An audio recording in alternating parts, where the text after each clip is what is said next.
Jesus Christ himself has entered my soul, and I am becoming the same as him, as if I'm sitting at the table with all my disciples, and I am feeding you pieces of myself, my body, my blood, and as I am being consumed, it feels as though I am so alone, and that makes me so lonely, and that makes me so sad,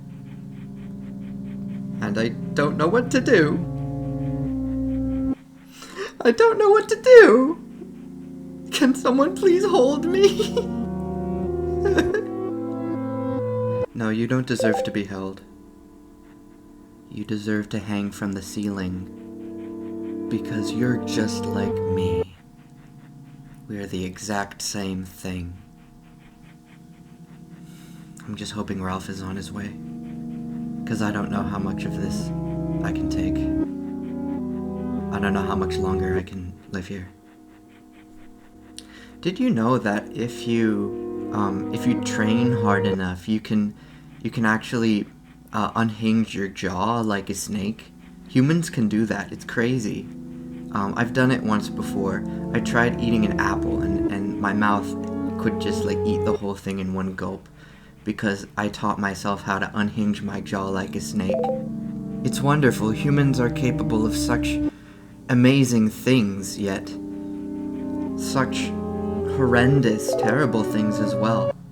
And I feel the same about artificial intelligence. Depending on how you program AI, it can save lives, and it can take lives.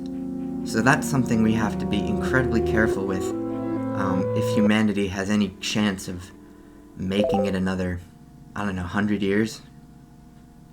Actually, I don't know if 100 is the right number, because I don't have divine foresight. I can't know these things. All we can really do is notice the patterns and notice the trends and see where things are going from there. One would have to be incredibly forward-thinking in order to be accurate with such hypotheses, but I've always been more of a sideways thinker. I like to sidestep.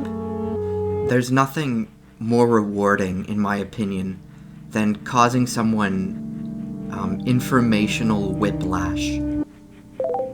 And I think the reason for that is because whenever I experience some kind of informational whiplash, it gives me this rush of dopamine, serotonin, happy neurotransmitters.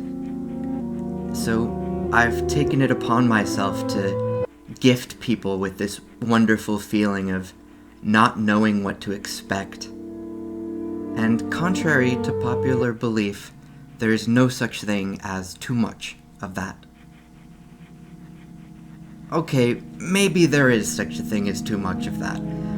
I suppose it's understandable for people to get overwhelmed by, a barrage of constantly changing topics, but listen. Those people don't know how to have a good time.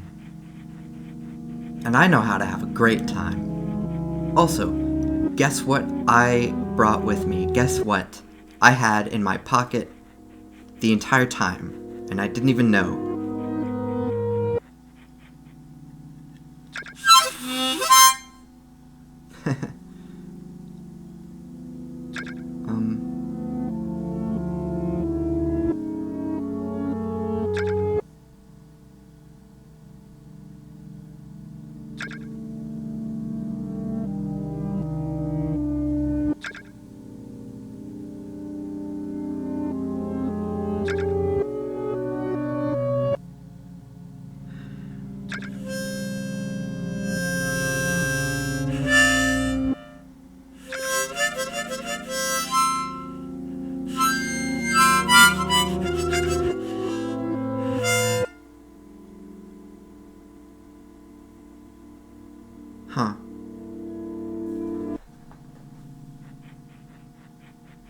You know what's really interesting about the way I experience reality?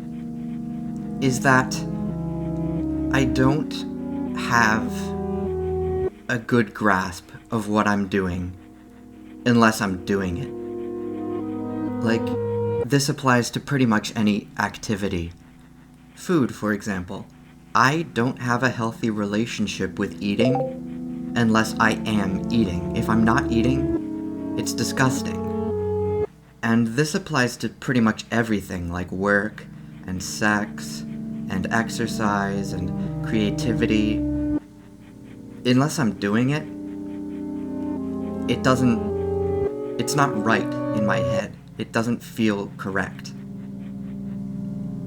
Which is a problem because I haven't really been doing that much.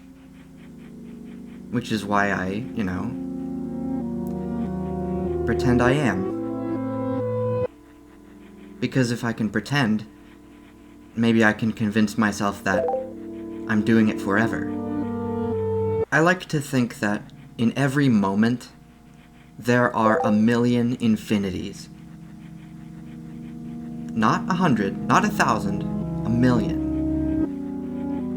Maybe a billion. Maybe a trillion. It's hard to say. It's really hard to say.